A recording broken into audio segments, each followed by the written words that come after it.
Aix-les-Bains, Radio Grand Lac. Radio Grand Lac. Bonjour à tous, bonjour à toutes, bienvenue sur Radio Grand Lac 88 FM. On se retrouve enfin avec toutes ces semaines d'absence pour votre émission déco, Tendance Déco. C'est Jessica, je suis très très contente de vous retrouver enfin pour partager avec vous toutes les astuces, tous les conseils pour optimiser votre décoration d'intérieur. Alors aujourd'hui, exceptionnellement, je n'aurai pas d'invité. On verra la semaine prochaine et je vous garde le suspense de savoir qui sera avec nous la semaine prochaine. Je suis par contre en charmante compagnie. Ah bah c'est gentil, Jessica. Évidemment, tout à fait, puisque vous l'aurez certainement reconnu. Vous, Sandra, est avec moi aujourd'hui. Eh ben, écoute, je suis ravie, Jessica, de ton invitation dans ton émission. D'ailleurs, qu'on retrouve, on peut le dire, pour les auditeurs qui nous écoutent, tous les mardis en direct de 13h à 14h sur le 88 FM. Tout à fait. Tendance Déco, l'émission dédiée à la décoration d'intérieur. Alors, ces dernières semaines, on a parlé décoration d'intérieur, le rôle de la décoratrice d'intérieur ou de l'architecte d'intérieur, le rôle aussi du home staging. On avait nos derniers invités qui étaient des agents immobiliers. Aujourd'hui, on va faire un petit focus sur justement les couleurs, le choix des couleurs, le choix des papiers peints, des revêtements muraux dans toute leur gamme, on va dire. Et puis, on basculera aussi sur les revêtements de sol puisque ça a aussi son importance dans la décoration d'intérieur. Et Jessica, j'ai déjà une question. Ah, ça y est. C'est encore à la mode, les papiers peints? Ah oui, plus que jamais. Plus que jamais, ça revient donc. Plus que jamais, ça revient, si on peut dire que ça revient, puisque finalement, c'était jamais vraiment tombé aux oubliettes, mais simplement, ça revient, surtout avec des grandes tendances. On va en parler dans un petit moment. Les tendances papier peint, justement, 2020 et surtout en ce moment. On va retrouver aussi les tendances couleurs. On avait fait, si vous vous souvenez, il y a quelques semaines en arrière, un match couleur. Si on se souvient, c'était le Camel Blue qui avait le Classic Blue, pardon, qui avait remporté le match. On va en reparler aujourd'hui du bleu. Dans quelle catégorie il se classe, comment on l'utilise, et tout ça. Avec toutes ces réponses, vous n'aurez on n'aura plus de secret pour vous. Exactement. On n'aura plus de secret pour vous et vous allez pouvoir faire des intérieurs super canon. D'ailleurs, en parlant d'intérieur, j'espère que tout le monde a profité pour réfléchir à ce qu'il pouvait améliorer justement dans le salon. Je crois qu'on en a tous fait des travaux pendant 2 mois. Hein. Je crois que là, ça a jamais autant peint, et, balayé, astiqué dans tous les recoins de la maison. Et on s'est du coup tous rendu compte de l'importance d'avoir un intérieur harmonieux, fonctionnel et puis surtout à son image. Je pense que c'est vraiment le but de la décoration d'intérieur. Alors du coup, à l'ordre du jour, aujourd'hui, on a, comme je disais il y a quelques instants, les couleurs. Quelle couleur on met, quel style, quelle ambiance, qu'est-ce que ça va nous apporter. On regardera ensemble comment les travailler, quelles sont les différentes finitions. Et puis, comme je disais, les papiers peints, les tendances. Tu verras, Sandra, tu seras étonnée de savoir que ça revient énormément à la mode et surtout avec des papiers peints vraiment particuliers. Et puis les revêtements de sol. Comment je choisis mon revêtement de sol? Est-ce que je privilégie un carrelage, un stratifié, un parquet? La différence entre tout ça au final, parce que y a tellement de choix aussi que on a parfois tendance à se perdre et à se demander c'est quoi la différence entre un parquet stratifié, entre un parquet massif. Donc voilà, on refera un petit focus là-dessus. Je vous laisse juste une petite minute avec une petite pause musicale et surtout restez avec nous sur le 88 FM parce que dans 2 minutes, vous allez tout savoir. À tout de suite. On repart en musique avec Céline Dion encore un soir sur Radio Grand Lac. Sur les bords du lac du Bourget, Radio Grand Lac. Radio Grand Lac. On se retrouve sur le 88 FM, c'est Jessica en charmante compagnie de Sandra pour votre émission Tendance Déco. On se retrouve enfin, on va tout savoir sur les couleurs. On disait il y a quelques instants qu'on allait parler couleurs, leur signification, leur utilisation, des papiers peints qui sont très en vogue. Oui, très en vogue. Ben oui, c'était un petit peu la première question que je t'ai posée. Effectivement, quand on n'est pas dans le domaine, on se dit que c'est un peu dépassé. Et non, au final, tu me disais l'inverse. Tout à fait, c'est l'inverse. On a même plusieurs typologies de papier peint. On en parlera juste après. On a plusieurs fabrications de papier peint, on a des modèles intissés, on a des modèles panoramiques. Je reviendrai dans le détail dans quelques minutes. On va surtout commencer par les couleurs parce que c'est quand même la grosse question à chaque fois. On me demande, j'ai un salon à repeindre, aujourd'hui c'est tout blanc, j'ai envie de mettre de la couleur. Je ne sais pas quelle couleur, je ne sais pas sur quel mur, aidez-moi, au secours, je ne sais pas ce qu'il faut. C'est vrai que le premier réflexe dans une pièce, enfin moi c'est ce qui me concerne et j'ai pas vraiment de connaissances là-dedans, on se dit on va faire tout blanc, comme ça c'est super, ça ira bien. C'est la facilité. Mais ça fait très vite hôpital, quoi. Bah, ça fait très vite hôpital, labo, c'est pas c'est pas personnalisé. Au final, c'est blanc, on va à la facilité et puis on se dit on verra plus tard.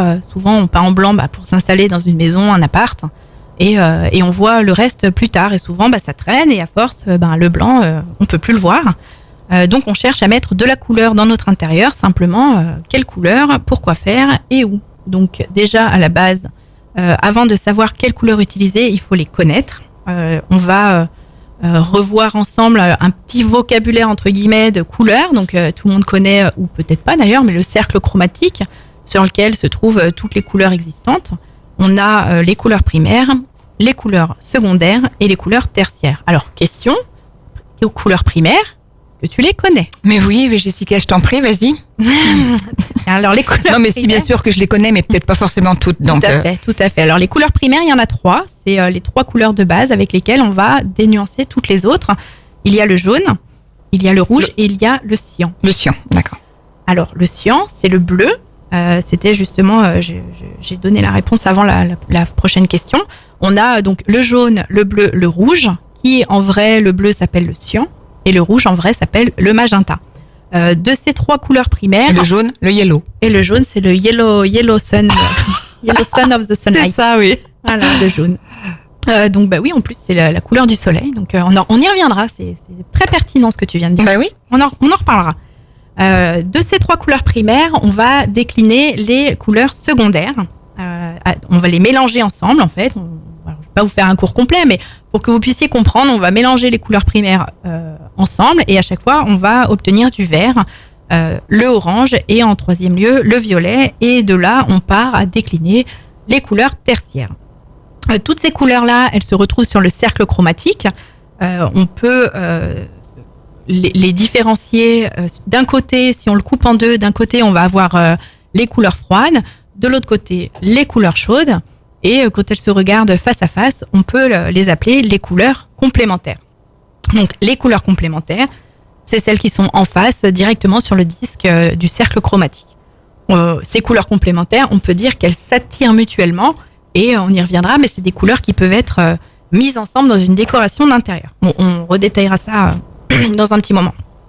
Alors, l'importance de repérer les couleurs chaudes et les couleurs froides, c'est surtout pour après, dans un deuxième temps, savoir justement répondre à la fameuse question quelle couleur on met, sur quel mur. Je répondrai à cette question juste après parce que c'est important de savoir. Alors les couleurs froides, elles vont avoir tendance à augmenter les volumes visuellement. Donc si on veut augmenter une pièce visuellement bien sûr, parce que malheureusement on peut pas pousser les murs des fois. Donc on va visuellement mettre des couleurs froides, ça va avoir tendance à augmenter les volumes. À l'inverse, les couleurs chaudes vont avoir tendance à minimiser les volumes, à rendre un côté un peu plus intimiste. Ça va être un peu plus chaleureux aussi. Un peu plus chaleureux, oui, exactement. Et tout ça, ça va être sympa selon la pièce. Par exemple, ça peut être un salon où on a envie de se détendre et on va privilégier les couleurs chaudes, dans lesquelles on se sentira plus en intimité. Alors ces couleurs, souvent, la question c'est je veux peindre un mur.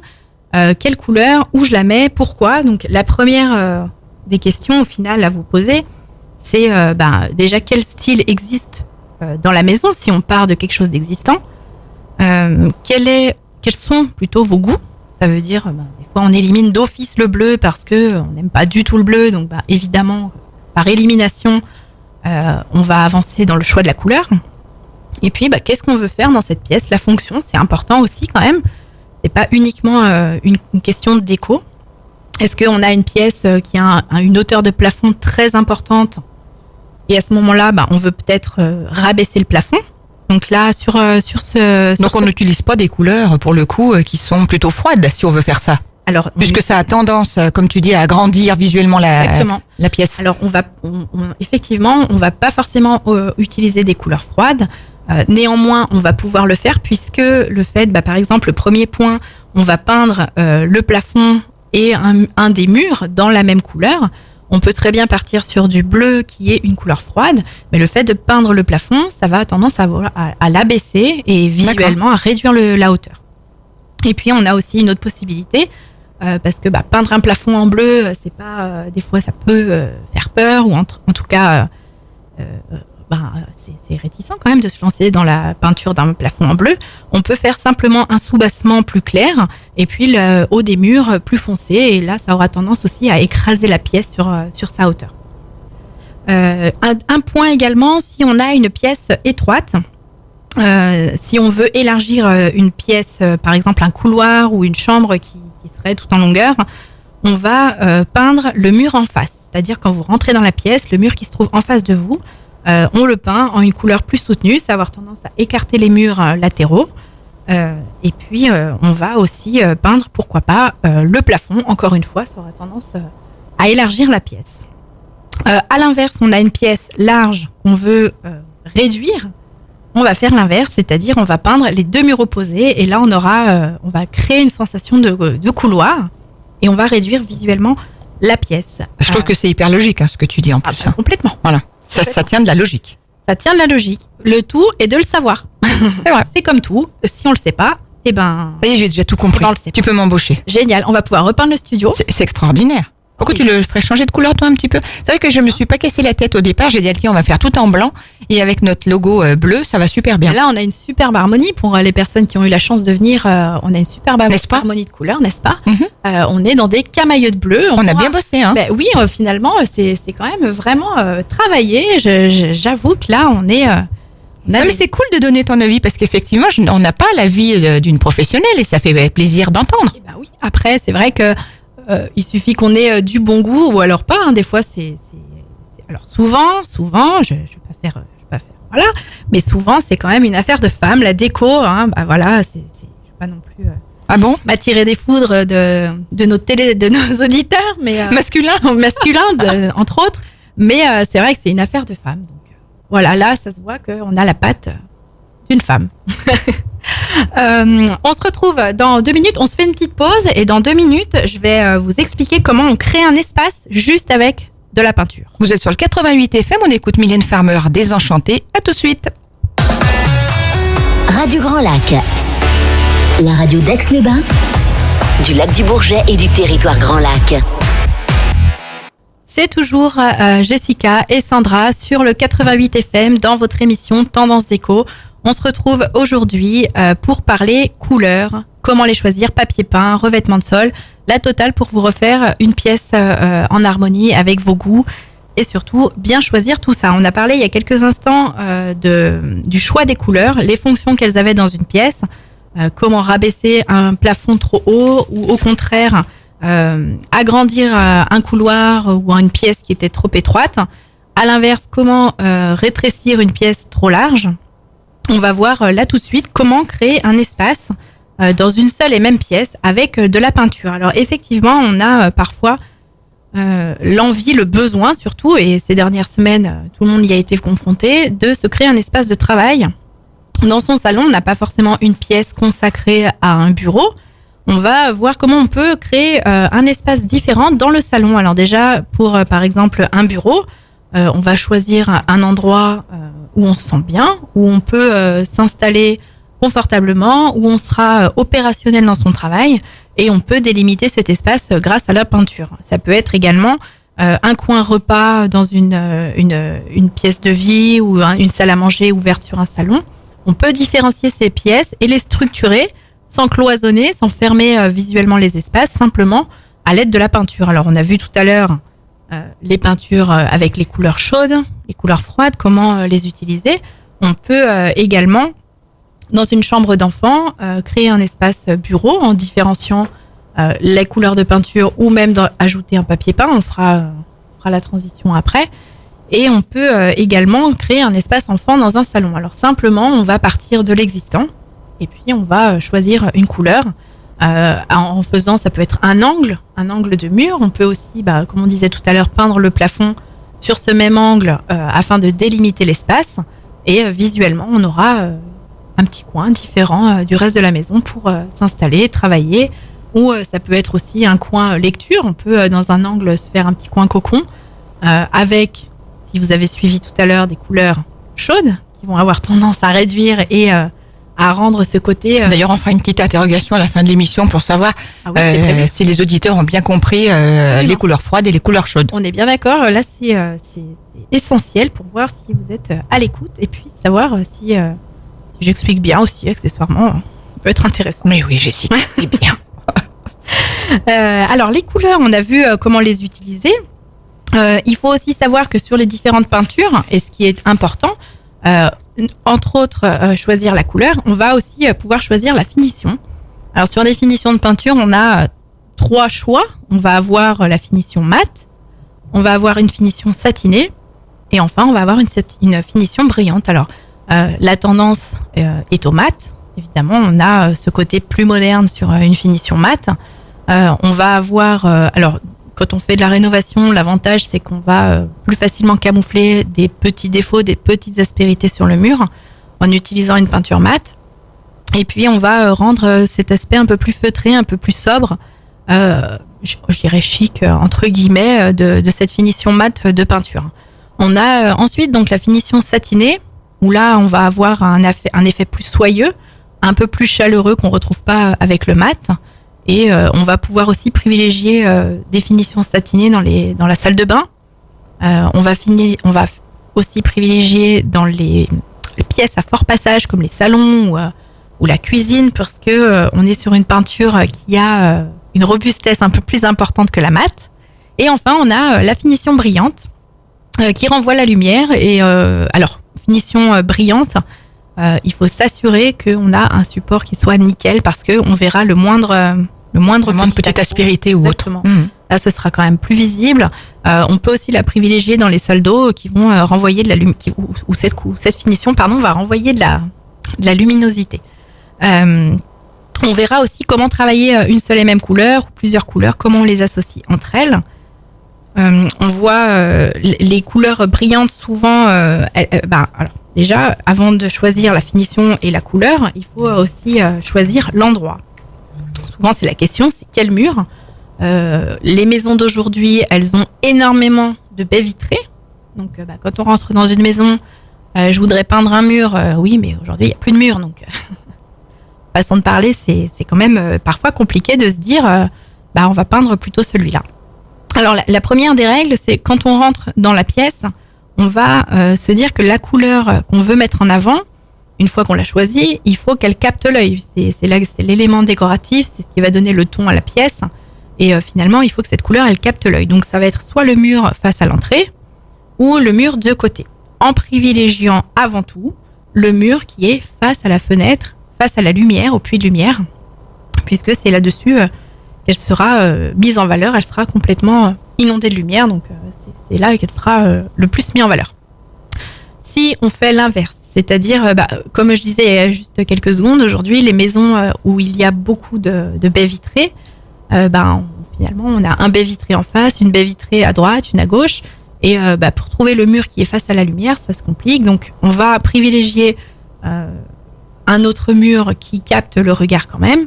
Si on vient peindre une couleur à contre-jour, attention à bien la choisir une teinte plus claire, puisqu'elle aura tendance à foncer une fois appliquée sur le pan de mur.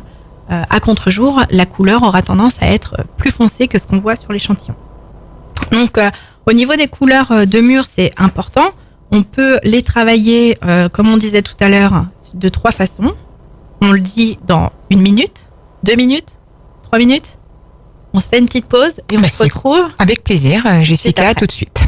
Radio Grand Lac, la radio d'Aix-les-Bains, du lac du Bourget et du territoire Grand Lac. Si c'est pas bien les années 80 encore, Jessica. On s'en lasse pas. On s'en lasse pas, c'est incontournable. Incontournable, intemporel, comme certaines couleurs. On en parlait il y a quelques instants. On est dans le ton. On est dans le ton, on est dans le thème. Tout va bien, il fait beau, on s'est retrouvés, c'est la fête. On parlait juste à l'instant des couleurs, comment les choisir, leurs fonctions, les chaudes, les froides. On agrandit, on réduit, on distingue, on structure.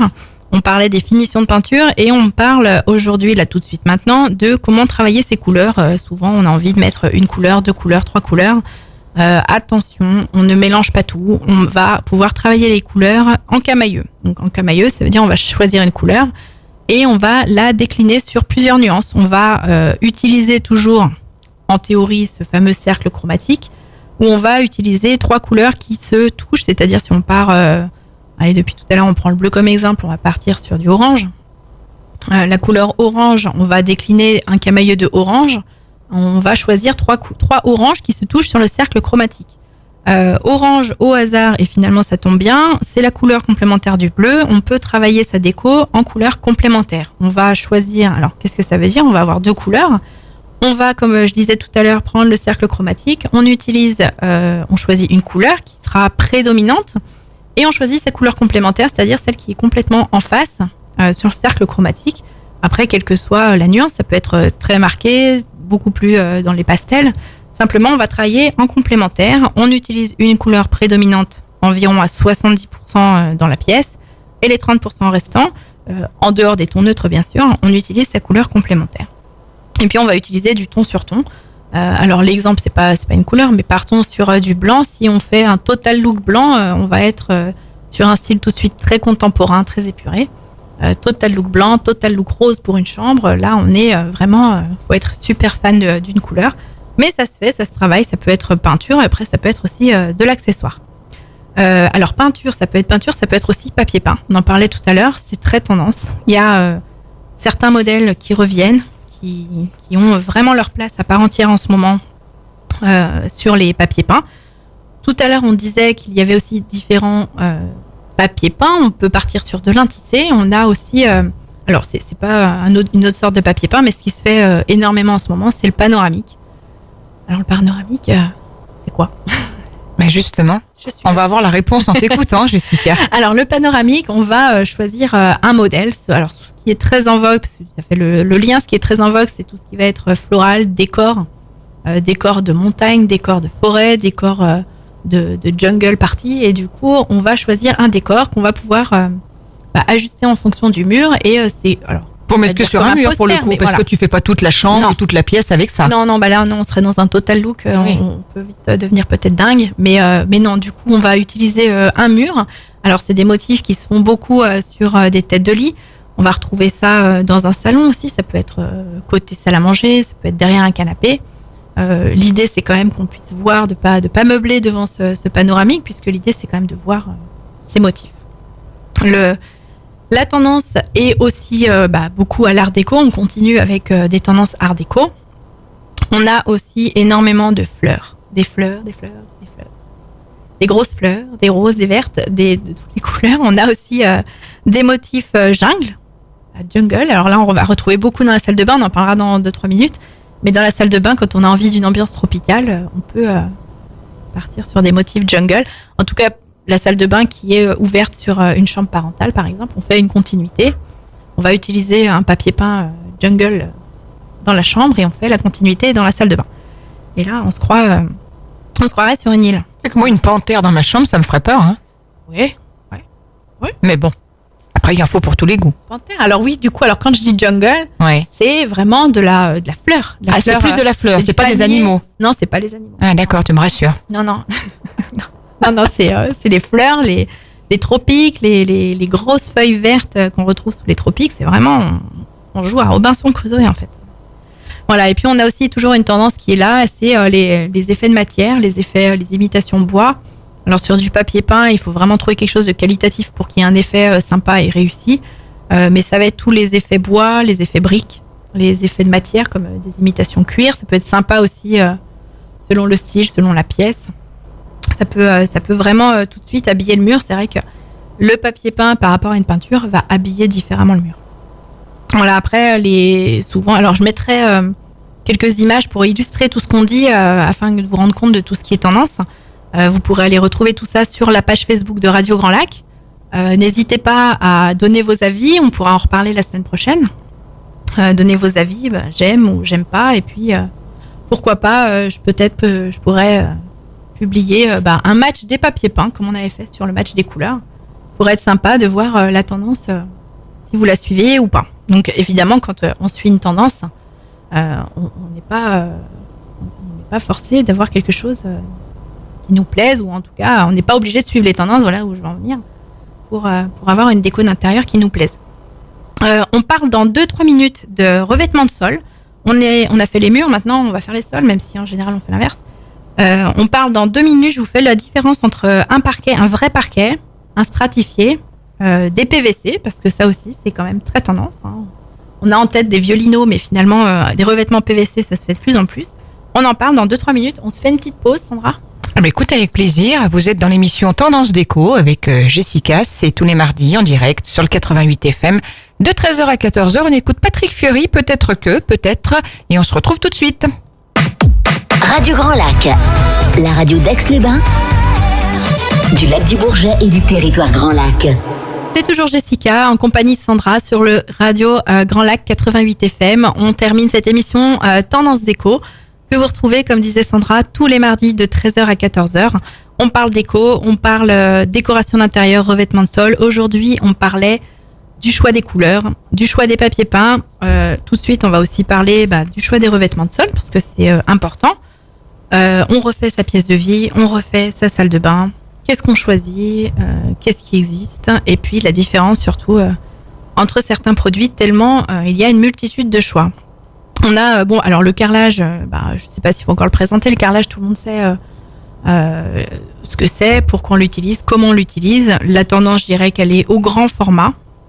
Aujourd'hui, on n'a plus peur du tout de mettre des 120 par 120.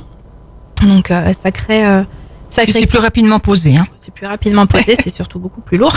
C'est sûr. Mais effectivement, c'est plus vite couvert. Et en tout cas, on parlait tout à l'heure justement des choix par rapport au visuel qu'on a envie. Le fait d'avoir du grand format, on va minimiser les joints et on aura cet effet de grandeur puisque l'œil ne sera plus bloqué par une multitude de joints et on va augmenter le volume de la pièce grâce à un grand format de carreau. Donc carrelage de sol, faïence pour uniquement les murs, qu'on utilise principalement en salle de bain. Pourquoi pas en crédence cuisine, même si aujourd'hui ça se fait plus de par l'offre de crédence qui existe chez les cuisinistes. Mais voilà, faïence uniquement au mur, attention, pas au sol. Je le redis, parce que peut-être certaines personnes ne le savent pas. Les faïences, c'est uniquement au sol. Alors dans les salles de bain, aujourd'hui, si on n'a pas forcément envie de mettre un carrelage au sol, il existe une alternative, c'est le revêtement PVC. Alors revêtement PVC, quand je propose ça, souvent on me dit mais c'est quoi, c'est du lino? Alors oui, effectivement, avant on appelait ça du lino, aujourd'hui on a modernisé le nom. On peut retrouver ces revêtements PVC sous forme toujours de lait, en différentes largeurs, ou bien sous forme de dalles à clipser. Alors au niveau de la pose, c'est un gain de temps, c'est bingo. C'est 100% étanche, facile d'entretien. Et puis surtout, l'avantage, c'est qu'on a sur des revêtements PVC une offre incroyable puisque les impressions sur le PVC sont infinies. On a des imitations bois, on a des imitations pierre, on a des impressions de décor. Alors, on parle souvent des imitations carreau-ciment. Sur des revêtements PVC, on peut le trouver facilement. Voilà, en tout cas, le PVC offre une très très grande offre. Elle offre une offre, c'est le cas de le dire, de choix de finition. On a ensuite le parquet. Alors le vrai parquet, c'est du bois. On va avoir deux possibilités. On va avoir soit du contre-collé, ou bien on a du parquet massif. Alors on a au milieu, en gros, je vous le fais simple, c'est un sandwich qui est composé à 100% de bois pour du parquet massif, et pour le contre-collé qui est composé de contreplaqué. Et avec au-dessus une couche en bois, on a souvent 2 à 3 mm de couche en bois et c'est pour ça qu'on appelle du contreplaqué. Après, on a le sol stratifié. Alors, juste une petite parenthèse sur le parquet, souvent on va l'utiliser dans le salon. Alors, on va éviter de le mettre dans les pièces de vie, on va éviter de le mettre dans les pièces de vie, n'importe quoi, dans les salles de bain. Et voilà, après on a aussi l'offre de stratifié. Le stratifié, on le retrouve souvent dans les chambres, on le choisit pour mettre dans les chambres. Elle offre énormément de décors comme son voisin le PVC. On est sur une offre plus économique par rapport à un parquet bois, puisque on n'est pas sur du bois, on est sur du stratifié. Donc ça peut être une très très bonne alternative.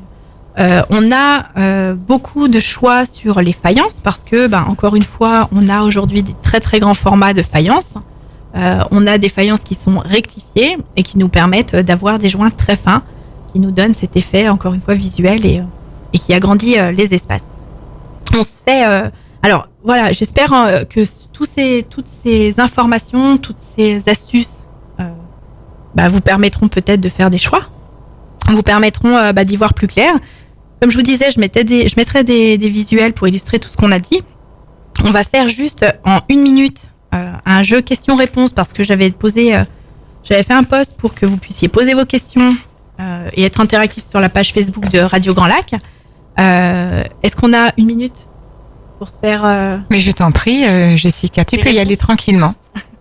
À partir du moment où ça fait découvrir des choses aux auditeurs, t'as réussi ton émission. Eh ben, j'en suis ravie. Alors, dans les questions qui sont revenues, souvent, c'était je veux refaire ma chambre et je veux lui donner un effet cosy, relaxant, évidemment, avec les journées qu'on a. Le soir, on n'a qu'une envie, c'est de se détendre. On privilégie donc les teintes douces, les teintes pastel, tout ce qui est beige, blanc. On va utiliser en mobilier et en accessoires décoration tout ce qui est issu de la nature. On va privilégier des tissus en lin, ça peut être des rideaux, du lin. On va utiliser des tapis en jonc de mer, par exemple, en jute, ça se fait aussi. Tapis ronds en jute, des lampadaires, des luminaires, toujours en rotin. Enfin voilà, du mobilier bois. Du bois flotté aussi. Moi, j'adore ça. C'est magnifique. C'est magnifique, ouais. Bois flotté, voilà. Si vous arrivez à visualiser tout ça, on est vraiment dans une ambiance hyper zen, hyper reposante. Et du coup, si on associe tout ça, on a une équipe gagnante pour avoir une chambre cosy. Voilà. Ensuite, on parlait de refaire. Tout à l'heure, on parlait des papiers peints jungle. Souvent, la question c'est je veux refaire ma salle de bain dans une ambiance tropicale. Comment je fais ? Et c'est ce qu'on disait tout à l'heure. On privilégie, encore une fois, les couleurs naturelles. Le bois, on peut se permettre de mettre des bois un peu plus foncés cette fois. Des beiges, des verts, puisque on va rappeler la fameuse feuille tropicale avec le vert. Ça peut être même carrément des plantes. Faut pas hésiter dans une salle de bain. On peut pourquoi pas mettre une plante. On va utiliser une robinetterie, pourquoi pas avec une douche de tête cascade. Où là vraiment on est dans la nature. Et puis on va jouer sur la luminosité, les miroirs, le mobilier et le miroir avec des courbes plus arrondies. On peut mettre des touches de noir qui vont structurer un petit peu l'espace et qui vont nous permettre d'avoir une salle de bain dans laquelle on se sent bien. Voilà, est-ce que tu avais des questions, Sandra, par rapport à tout ce qu'on s'est dit ? Écoute, non, moi j'ai tout compris et en fait je suis ravie, Jessica, que tu présentes cette émission parce que c'est vrai que on aurait plutôt tendance à penser, hormis comme tu dis le goût et la patte féminine dans la décoration, voilà, que c'est plutôt l'apanage d'un homme que d'aller dans un magasin de bricolage ou pour ne pas les citer, les Castos, les Ikea, les choses. Et au final, on se rend compte que c'est pas si compliqué que ça. Non. Et que il faut pas se dire je vais laisser faire ça à un homme, puisque effectivement c'est assez simple, oui, assez logique. Tout à fait. Il faut être simple, il faut être logique, et puis c'est surtout je pense que le meilleur conseil que je puisse donner, c'est avant tout de se lancer en se disant un jour allez, je vais aller changer mon papier peint ou mes meubles ou mon lit. Avant de foncer tête baissée dans un magasin, travaillez ce projet, travaillez-le, réfléchissez à ce que vous voulez, à ce que vous avez envie de faire. Et de là, vous faites comme je propose en fait finalement, on propose une planche d'ambiance pour déjà définir les couleurs, le thème, et puis ensuite on va proposer une shoplist avec un mobilier à suivre ou pas, ou à retravailler. Mais en tout cas, en structurant déjà le projet, vous y verrez plus clair et vous n'aurez pas besoin de faire 17 500 magasins pour trouver le mobilier ou le papier peint de vos rêves, ou en tout cas d'acheter tout azimut dans plusieurs magasins différentes choses et qui au final ne font pas quelque chose de travaillé.